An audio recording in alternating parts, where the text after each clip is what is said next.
नमस्कार, स्वागत है आपका। आप देख रहे हैं आपके सितारे और आपके साथ मैं हूं नितिशा। कार्तिक शुक्ल पक्ष की एकादशी देवोत्थान, तुलसी विवाह एवं भीष्म पंचक एकादशी के रूप में मनाई जाती है।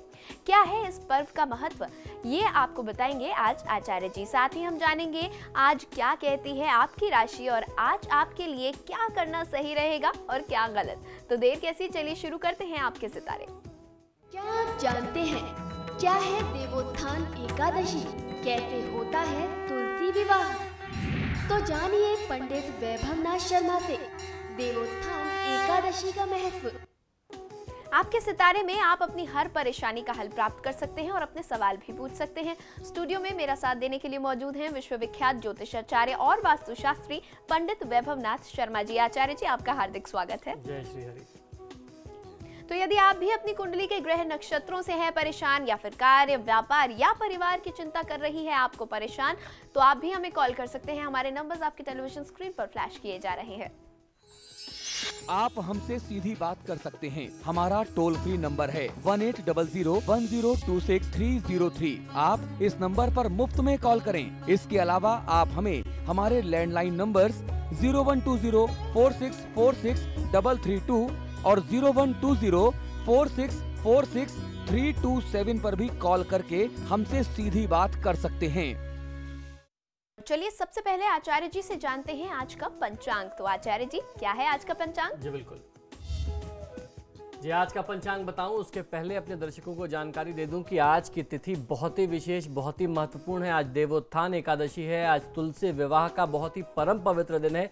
तो क्या हो सारा संपूर्ण विधि विधान, इसकी जानकारी मैं आपको दूंगा आज के महाउपाय में। बहुत आवश्यक है, हिंदू धर्म की बहुत ही विशेष तिथि है आज, तो उसके बारे में जानकारी करेंगे आज के महाउपाय में। लेकिन उससे पहले अभी आज का पंचांग। आज का पंचांग इस प्रकार है। विक्रम संवत 2070 कार्तिक मास चल रहा है और कार्तिक मास के शुक्ल पक्ष की एकादशी तिथि है। बुधवार का दिन है, नक्षत्र है पूर्वा भाद्रपद, योग है हर्षण और करण है वाणिज्य। तो ये था आज का पंचांग और अब बारी है जानने की राशि फल। तो सबसे पहले बात कर लेते हैं मेष राशि की, जानते हैं कैसा रहेगा उनका दिन।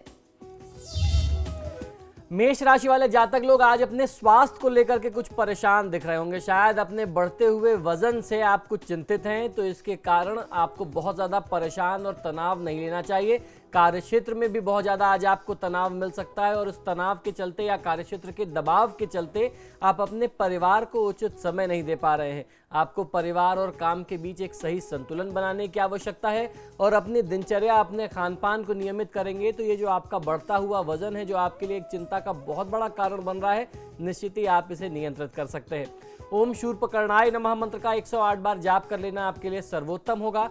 आज की तिथि में परिश्रम से, मेहनत से पीछे मत हटिए। और चलिए अब जान लेते हैं कि वृषभ राशि वालों के सितारे क्या कह रहे हैं आज। वृषभ राशि वाले जातक लोगों को आज फिजूल खर्ची से बचना चाहिए। काफी दिनों से आप जो सपना देख रहे हैं वह आज पूरा करने के लिए बहुत ही महत्वपूर्ण दिन है। जो भी आपने प्लानिंग कर रखी है, आज की तिथि में आप उसे पूरा कर सकते हैं। अगर किसी मित्र के साथ आपकी अनबन हो गई है, कोई तनाव चल रहा है, तो आज उसे सुलझा लेना चाहिए। आज की तिथि का पूरा लाभ लेने के लिए ओम शुद्धाय नमः मंत्र का 108 बार जाप कर लेना आपके लिए सर्वोत्तम है। आज बहुत ज्यादा बोलने से बचिए, जब भी बोले नपातुला और उचित बोले। और चलिए अब जान लेते हैं कि मिथुन राशि वालों का कैसा रहेगा आज का दिन। मिथुन राशि वाले जातक लोगों के लिए आज का दिन सपनों की दुनिया से निकल करके यथार्थ में जीने का दिन है। वास्तविक जीवन जिए, असलियत में जिए तो बहुत ज़्यादा आपके लिए अच्छा होगा। आज काम करते समय आपको बहुत सारी जिम्मेदारियां निभानी पड़ सकती हैं। एक ही समय में बहुत सारी महत्वपूर्ण भूमिकाएं आपको निभानी पड़ेंगी। ओम शिवाय नमः इस मंत्र का 108 बार जाप कर लेना आपको बहुत अच्छा लाभ देगा। मानसिक तनाव और चिंता से आपको मुक्ति दिलाएगा। आज की तिथि में किसी भी प्रकार से मानसिक थकान और उदासीनता को आप अपने ऊपर हावी मत होने दीजिए। और चलिए अब बात कर लेते हैं कर्क राशि की और जान लेते हैं कि कर्क राशि के जातकों के लिए आज का दिन कैसा है। कर्क राशि वाले जातक लोग आज आप किसी नई नौकरी के बारे में सोच सकते हैं, कोई नया विचार बना सकते हैं। आज आपको अपने आत्मविश्वास को बनाए रखने की आवश्यकता है। आज के दिनचर्या में आपको आत्मविश्वास में कुछ कमी महसूस हो सकती है। ओम शाश्वताय नमः मंत्र का 108 बार जाप कर लेना आपके लिए सर्वोत्तम है। आज की तिथि आपके लिए यात्रा के लिहाज से बहुत अच्छी नहीं है, तो यात्रा करने से बचिए। चलिए अगली राशि की तरफ बढ़ेंगे, यानी कि सिंह राशि की तरफ, और जानेंगे कैसा है उनका दिन। सिंह राशि वाले जातक लोगों के लिए आज आपका जुड़ाव किसी व्यक्ति के साथ भावनात्मक हो सकता है, दिल से जुड़ाव हो सकता है। आज आपको कुछ सरप्राइजेस भी मिल सकते हैं आज की दिनचर्या में, तो कुछ चौंकाने वाले परिणाम सामने आएंगे, उसके लिए तैयार रहें। बहुत दिनों से आप जो परेशानी काफी समय से सह रहे थे, आज उसके खिलाफ आवाज उठाने का दिन है। आज उस समस्या का हल निकल जाएगा। ओम शांताय नमः मंत्र का 108 बार जाप कर लेना आपको बहुत अच्छा लाभ देगा। आज किसी भी परिस्थिति में क्रोध करने से बचना चाहिए। और चलिए अब जान लेते हैं कि कन्या राशि के जातकों के लिए आज के दिन में क्या कुछ है खास। कन्या राशि वाले जातक लोगों के लिए यदि आप नहीं चाहते कि आपकी समस्याएं बने रहें, तो आपको आज ही उनका हल ढूंढना चाहिए। उन्हें बहुत ज्यादा समय तक आगे बढ़ाना नहीं चाहिए। अगर आप कोई नया कार्य व्यापार आरंभ करना चाहते थे, तो आज का दिन बहुत ही अच्छा हो सकता है आपके लिए। आज की तिथि बहुत ही विशेष है। ओम शक्ति संयुक्ताय नमः मंत्र का 108 बार जाप कर लेना आपके लिए सर्वोत्तम होगा। आज का दिन निवेश के लिहाज से बहुत अच्छा नहीं है, तो बिना निवेश के जो भी कार्य आरंभ कर सकते हो, कोई नई बात आप शुरू कर सकते हो, नया अनुबंध करना चाहते हो, उसके लिए आज की तिथि बहुत ही लाभकारी हो सकती है। और इस वक्त हमारे साथ कुछ दर्शक हैं जो कि फोन लाइन पर जुड़े हुए हैं। शाहजहांपुर से एक दर्शक हमारे साथ हैं। समिता जी, आप अपना प्रश्न करें। हाँ, नमस्कार पंडित जी। जी नमस्कार, बताइए। जी, मेरी बेटी है, उसका जन्म तिथि है 15 दिसंबर 1996 जी, और दोपहर के पौने 12 बजे। जी जी, उसकी तबीयत ठीक नहीं है और उसकी पढ़ाई के लिए बताइए कि वो क्या बनेगी। जी बिल्कुल, आप मुझे इसका जन्म स्थान बता दें। बनेली।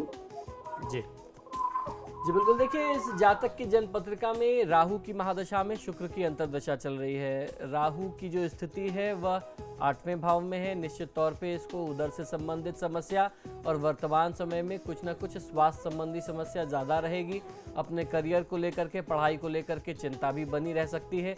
बहुत ज़्यादा इसको बोलिए कि पढ़ाई के लिए बहुत दिमाग पर जोर ना दे, अपनी आँखों पर बहुत ज़्यादा जोर ना दे, क्योंकि शनि केतु की स्थिति जो है वो इसको नेत्र रोग भी देने की स्थिति में बनते हैं। तो ऐसे में पढ़ाई करे, लेकिन एक थोड़े से ब्रेक लेने के बाद फिर कंटिन्यू करे। एक साथ अगर एक बार में पढ़ाई करने के लिए स्ट्रेस लेगी, तनाव लेगी, तो निश्चित ही उसका प्रतिकूल प्रभाव इसके स्वास्थ्य पर, इसकी दृष्टि पर आ सकता है।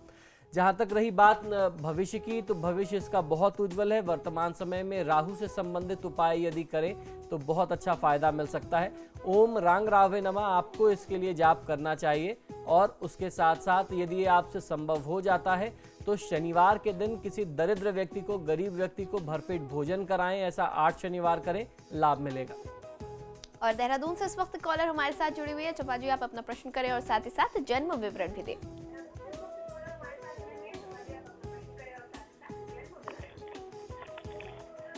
हेलो पंडित जी। जी बताइए। नमस्कार। नमस्कार पंडित जी। नमस्कार। ये क्रोध है कि आप टेलीविजन के बजाय फोन पर ही पंडित जी से बातचीत कीजिए, ताकि पंडित जी आपकी आवाज ठीक ठीक सुन पाए, आपसे बातचीत ठीक हो पाए। अपने टीवी का वॉल्यूम कम कर दीजिए। मैं अपने पोते के बारे में, जन्म पत्री उसके पढ़ाई के बारे में पूछना चाह रही हूँ। जी बताइए। बताना जरा क्या, बताना कितना। 27 अप्रैल जी 2000 कितना। देखिए चंपा जी, मैं आपसे बहुत ही सविनय निवेदन करता हूं और आग्रह करता हूं, अपने दर्शकों से भी आग्रह करता हूं कि जिस समय आप कॉल करते हैं बहुत गंभीरता के साथ आपको कॉल करना चाहिए। आप सारी जानकारी सब तैयार रखें। अब आप एक व्यक्ति के चक्कर में आपने बहुत सारे दर्शकों की कॉल्स भी मिस करा दी, उनको भी बहुत ज़्यादा आवश्यक प्रश्न हो सकते थे और हमारा बहुमूल्य समय भी नष्ट होता है। अब ऐसे में हम आपको जवाब नहीं दे पाएंगे क्योंकि हमारे पास समय कम है और आपने और दूसरे लोगों के जो चांस थे वो भी समाप्त कर दिए। तो इस तरीके के व्यवहार से बचना चाहिए। और इस वक्त कानपुर से हमारे साथ एक दर्शक जुड़े हुए हैं। आप अपना प्रश्न करें और साथ ही साथ जन्म विवरण भी दें। हेलो जी बताइए। जी, हमारा नाम ब्रजेश है सर। जी जी सर, मेरा नाम ब्रजेश है। 15 मार्च 1971 हमारी जन्म तिथि है जी।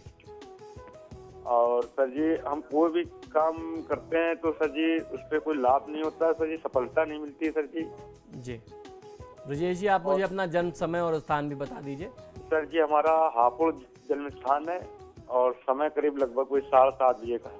सुबह का या शाम का? ये सुबह का सर। जी जी बिल्कुल ब्रजेश जी, शनि की महादशा में केतु की अंतर्दशा चल रही है आपकी जन्मपत्रिका के अनुसार, और ये जो शनि की स्थिति है 11वें और 12वें भाव का शनि है। ऐसे में आपके लिए कमाई तो बहुत अच्छी होगी, लेकिन उसके साथ साथ व्यय की स्थिति भी रहेगी। शनि आपकी कुंडली में नीचगत है, यानी नीच राशि में बैठे हुए हैं, तो जो भी पैसा आप कमाते हैं, जितनी भी मेहनत से आप लाते हैं, अचानक वो धन कहीं ना कहीं अनायास चला जाता है। परिवार के और आपके अपने व्यक्तिगत काम में भी इस्तेमाल कम हो पाता है, उसमें अनायास कहीं ना कहीं से ग्रहण लग जाता है। तो ऐसी परिस्थिति में आपके लिए सबसे ज़्यादा आवश्यक है कि आप शनिदेव के लिए कुछ निदान करें। वर्तमान समय में शनि की दशा को देखते हुए शनि चालीसा का पाठ करना, शनि भार्या स्तोत्र का पाठ करना नियमित दिनचर्या में आपके लिए बहुत अच्छा होगा। और उसके साथ साथ शनिवार और मंगलवार हनुमान जी के मंदिर जा करके वहाँ एक देसी घी का दीपक लगा के बैठ जाएं, एक स्थान ग्रहण कर लें और 7 पाठ हनुमान चालीसा करें।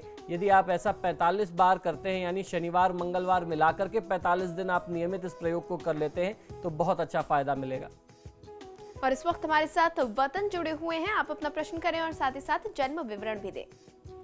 मैम नमस्कार जी, मेरा नाम वतन मलिक, डिस्ट्रिक्ट मुजफ्फरनगर। जी बताइए। हाँ जी, मुझे पढ़ाई से संबंधित जानकारी चाहिए। जी सर, मेरा जन्म 1992 4 जुलाई जी, और समय सर दोपहर 1 बजे। जी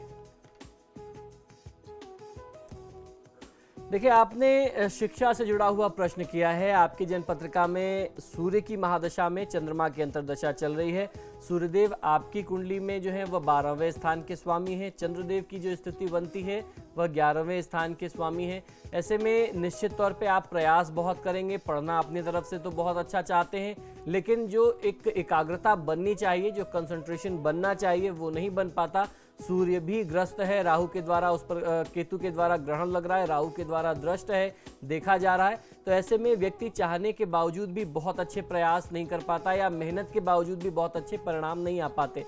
ऐसी परिस्थिति में आपको क्या करना है, वो बहुत सरल सा उपाय है। आप प्रातःकाल जल्दी उठ जाएं, 7 बजे तक आपको स्नान ध्यान कर लेना चाहिए और तांबे के पात्र से सूर्यदेव को जल दें।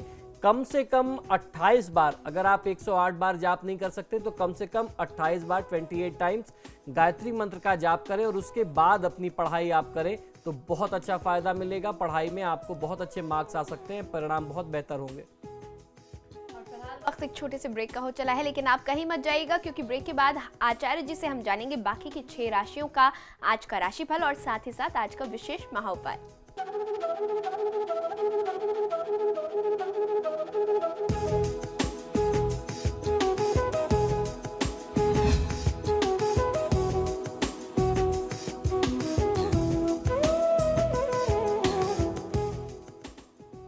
ब्रेक के बाद आप सभी का एक बार फिर स्वागत है। राशिफल हम जारी रखेंगे और आचार्य जी से जानेंगे कि तुला राशि वालों का आज दिन कैसा रहेगा। तुला राशि वाले जातक लोगों के लिए आज आपके जीवन में बहुत सारे बदलाव आ सकते हैं, जिसकी वजह से आप थोड़ा सा चिंतित भी होंगे, थोड़ा कंफ्यूज भी होंगे। आप अपना निर्णय नहीं ले पाएंगे कि ये जो बदलाव हो रहा है इसमें आपको किस प्रकार से ढलना है। आज आपका कोई अपना किसी बहुत बड़ी मुसीबत में डाल सकता है आपको, आपका कोई बहुत ही करीबी व्यक्ति होगा, तो आपको ऐसे में सचेत रहना है। ओम वीत भयाय नमः मंत्र का 108 बार जाप कर लेना आज आपके लिए बहुत ही शुभ होगा। झूठ बोलने से बचना चाहिए। और अब बात करेंगे अगली राशि यानी कि वृश्चिक राशि की। वृश्चिक राशि वाले जातक लोगों के लिए आज आपको कुछ बड़े निर्णय लेने पड़ सकते हैं। आज जिससे भी आप बात करें अच्छे से बात करें, वरना आपकी बात बिगड़ सकती है। ओम विभुदेश्वराय नमः मंत्र का 108 बार जाप कर लेना आपके लिए सर्वोत्तम होगा। किसी का दिल मत दुखाइए। और चलिए अब जान लेते हैं कि धनु राशि वालों का दिन कैसा रहेगा। धनु राशि वाले जातक लोगों के लिए कोई पुराना रिश्ता आपकी जिंदगी में दोबारा वापस आ सकता है। किसी लंबे समय के निवेश के लिए आज का दिन बहुत अच्छा होगा। लॉन्ग टर्म इन्वेस्टमेंट आज यदि आप करें तो अच्छा फायदा मिलेगा। ओम विनायकाय नमः मंत्र का 108 बार जाप कर लेना आपके लिए सर्वोत्तम है। आज बहुत प्रसन्न होके, बहुत खुश होके, बहुत बड़े वादे, बड़े कमिटमेंट्स मत करिए। और अब बारी है जानने की कि मकर राशि के जातकों के लिए आज का दिन कैसा है। मकर राशि वाले जातक लोगों के लिए आज का दिन बहुत ही विशेष है, जब आप अपने नजदीकी लोगों के बीच में जो भी दूरियां आ गई थी उसे दूर कर सकते हैं। दूरियां मिटाने के लिए आज का दिन बहुत ही शुभ है। आज किसी भी व्यक्ति के बारे में पहले से कोई राय ना बनाएं तो ज्यादा अच्छा होगा। आज अपनी सेहत का खास ध्यान रखना चाहिए। ओम विघ्नराजाय नमः मंत्र का 108 बार जाप कर लेना आपके लिए सर्वोत्तम है। पार्टनर के साथ वाद विवाद या झगड़ा मत बढ़ाइए। और अब बात करेंगे हम कुंभ राशि की, जानेंगे कैसा रहेगा उनका दिन। कुंभ राशि वाले जातक लोग आज आप काफी व्यस्त हो सकते हैं। अपने किसी मित्र से आज कुछ सहायता, विशेषकर आर्थिक सहायता ले सकते हैं। आज आपको कोई जॉब का नया ऑफर भी मिल सकता है। यह जॉब आपके लिए हर तरीके से फायदेमंद और शुभ होगा। आज की तिथि में शनि वज्र पंजर कवचम का पाठ कर लेना आपके लिए सर्वोत्तम है। जल्दीबाजी में कोई काम मत करिए, कोई बहुत बड़े निर्णय आज मत करिए। और अब हम जानेंगे कि मीन राशि के जातकों के सितारे आज क्या कह रहे हैं। मीन राशि वाले जातक लोगों के लिए आज आपके प्रेम संबंधों में प्रगाढ़ता आएगी। अपने दिल की बात उसी से कहें जिससे आपके विचार मिलते हो, सोच मिलती हो। आज किसी दूसरे व्यक्ति के लड़ाई झगड़े, वाद विवाद को सुलझाने में नहीं पड़ना चाहिए, वरना इससे बहुत बड़ा नुकसान आपका ही हो सकता है। आज अपने क्रोध को, अपने गुस्से को कंट्रोल में रखना बहुत ज्यादा अनिवार्य है। आज की तिथि का पूरा लाभ लेने के लिए ओम स्वयं सिद्धाय नमः मंत्र का 108 बार जाप कर लेना आपके लिए सर्वोत्तम है। आज दूसरों की निंदा करने में आप समय व्यर्थ न गंवाएं। और आज देवोत्थान एकादशी है, यानी कि तुलसी विवाह है।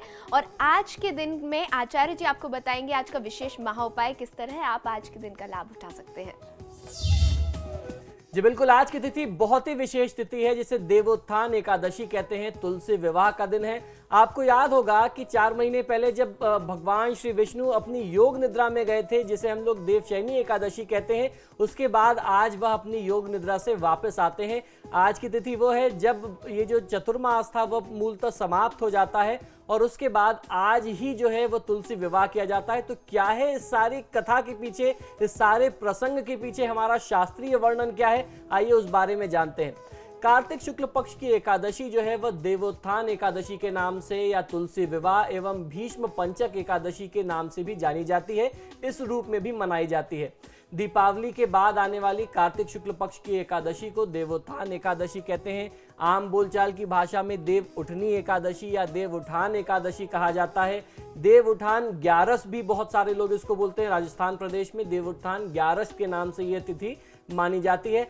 हरि प्रबोधनी तिथि के नाम से भी आज के दिन को जाना जाता है। कार्तिक मास के शुक्ल पक्ष की एकादशी को तुलसी पूजन का उत्सव पूरे भारतवर्ष में बहुत ही हर्षोल्लास के साथ मनाया जाता है। कहा जाता है कि कार्तिक मास में जो मनुष्य, जो भी प्राणी तुलसी का विवाह भगवान शालिग्राम से अर्थात विष्णु स्वरूप से करते हैं, उनके पिछले सभी जन्मों के पाप जो हैं, जो संचित पाप हैं, वह विनष्ट हो जाते हैं। शास्त्रों में वर्णित है कि आषाढ़ मास के शुक्ल पक्ष की एकादशी जो है देवशयनी एकादशी, उस दिन से देवशयनी एकादशी से भगवान विष्णु 4 मास तक पाताल लोक में जाकर के शयन करते हैं, अर्थात अपनी योग साधना करते हैं। और कार्तिक मास के शुक्ल पक्ष की एकादशी को वह उस योग निद्रा से वापस आते हैं, जागृत होते हैं, यानी जागते हैं, उठते हैं नींद से। संसार के पालनहार श्री हरि विष्णु को समस्त मांगलिक कार्यों में साक्षी माना जाता है, पर इनकी निद्रा अवस्था में हर शुभ कार्य बंद कर दिए जाते हैं। इसलिए हिंदुओं के समस्त शुभ कार्य भगवान विष्णु के जागृत अवस्था में संपन्न करने का ही विधान हमारे धर्मशास्त्रों में बताया गया है, ऐसा वर्णन मिलता है। भगवान श्री विष्णु के जागृत होने का दिन जो है वह देवोत्थान एकादशी बताया जाता है। इसी दिन से सभी जितने भी शुभ कार्य जो अभी तक बंद थे 4 महीनों में, विवाह, उपनयन, भवन, आपके नए घर में शुभ मुहूर्त देख करके गृह प्रवेश करना, वास्तु पूजन करना, ये सारे मांगलिक कार्य, शुभ कार्य आरंभ कर दिए जाते हैं। आषाढ़ से लेकर के कार्तिक तक के समय को चतुर्मास कहते हैं। इन 4 महीनों में भगवान विष्णु क्षीर सागर की अनंत शैया पर शयन करते हैं। इसलिए कृषि के अलावा विवाह आदि शुभ कार्य इस समय तक हमेशा बंद माने जाते हैं, बंद रखे जाते हैं। इसमें कोई भी मांगलिक कार्य संपादित नहीं किए जाते। धार्मिक दृष्टिकोण से ये 4 मास भगवान की निद्रा काल का माना जाता है। ज्योतिष शास्त्र के अनुसार सूर्य के मिथुन राशि में आने पर भगवान श्री हरि विष्णु शयन करते हैं और तुला राशि में सूर्यदेव के आ जाने पर भगवान शयन से उठ जाते हैं। उनकी योग निद्रा जो है वो पूर्ण हो जाती है। भगवान जब सोते हैं तो 4 वर्णों की विवाह, यज्ञ आदि सभी क्रियाएं संपादित नहीं होती। यज्ञोपवीत संस्कार, विवाह, दीक्षा ग्रहण करना, यज्ञ, नूतन गृह प्रवेश यानी नए घर में गृह प्रवेश करना, गोदान करना, मूर्तियों की पूजा या प्रतिष्ठा, जो नए मंदिर की प्राण प्रतिष्ठा होती है, ये सारे कार्य जो हैं ये चतुर्मास में त्याज्य माने जाते हैं, इनको नहीं करना चाहिए। आषाढ़ शुक्ल एकादशी को देवशयन हो जाने के बाद से प्रारंभ हुए चतुर्मास का समापन तक शुक्ल जो ये हमारे आज की जो एकादशी है, कार्तिक शुक्ल एकादशी के दिन तक देवोत्थान उत्सव माना जाता है, आज की तिथि में मनाया जाता है। इस दिन वैष्णव ही नहीं, स्मार्त श्रद्धालु भी बड़ी आस्था के साथ व्रत करते हैं। भगवान विष्णु के स्वरूप शालिग्राम और माता तुलसी के मिलन का पर्व तुलसी विवाह हिंदू पंचांग के अनुसार कार्तिक मास के शुक्ल पक्ष की एकादशी की तिथि में ही मनाया जाता है। पद्म पुराण की पौराणिक कथा के अनुसार राजा जालंधर, जो जालंधर के राजा थे, उनकी पत्नी वृंदा के श्राप से भगवान विष्णु पत्थर बन गए थे, जिस कारणवश प्रभु को शालिग्राम भी कहा जाता है और भक्तगण इस रूप में भी उनकी पूजा करते हैं। इसी श्राप से मुक्ति पाने के लिए भगवान विष्णु को अपने शालिग्राम स्वरूप में तुलसी से विवाह करना पड़ा था और उसी समय से कार्तिक मास के शुक्ल पक्ष की एकादशी को तुलसी विवाह का उत्सव मनाया जाता है। तुलसी के पौधे को पवित्र और पूजनीय माना जाता है। तुलसी की नियमित पूजा से हमें सुख और समृद्धि की प्राप्ति होती है। आज की तिथि में यानी कार्तिक शुक्ल एकादशी पर तुलसी विवाह का विधिवत पूजन करने से भक्तों की सभी मनोकामनाएं आज पूर्ण होती हैं। भगवान विष्णु और मां तुलसी जो है वो उनको कृपा देते हैं। तुलसी विवाह की पूजन की विधि क्या हो, आइए ये भी आपको बता देता हूं बहुत संक्षेप में, हमारे पास समय भी कम बचा है। तुलसी विवाह के लिए तुलसी के एक पौधे का होना, एक गमले में तुलसी का पौधा होना आपके लिए बहुत अनिवार्य है। गमले को गेरू आदि से आप रंग करके उसे सजा करके उसके चारों ओर ईख यानी गन्ने का मंडप बनाएं। उसके ऊपर ओढ़नी या सुहाग के प्रतीक चुनरी आप उसको ढक सकते हैं, उससे आप उड़ा सकते हैं। गमले को साड़ी में लपेट करके तुलसी को चूड़ी पहना करके उनका श्रृंगार करते हैं। श्री गणेश जी सहित सभी देवी देवताओं का तथा श्री शालिग्राम जी की पूजा आज विधिवत करनी चाहिए। ये पूजन करते समय तुलसी मंत्र तुलस्य नमः का आप जाप कर सकते हैं। इसके बाद एक नारियल और कुछ दक्षिणा के साथ टीका के रूप में आप वहां उनके चरणों में रख दें। भगवान शालिग्राम की मूर्ति का सिंहासन से लेकर के तुलसी जी के साथ परिक्रमा आपको करनी चाहिए, यानी आप शालिग्राम जी को सिंहासन सहित उठा लें और तुलसी देवी की 7 परिक्रमा करें।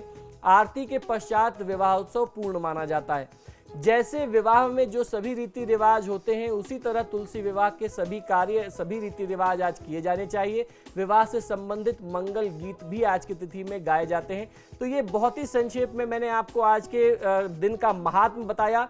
जितने संक्षेप में बताया है थोड़े को ज़्यादा समझिए, क्योंकि आज की तिथि का महात्म्य हमारे धर्मशास्त्रों में, हिंदू शास्त्रों में, हमारी सनातन परंपरा में बहुत ज़्यादा है।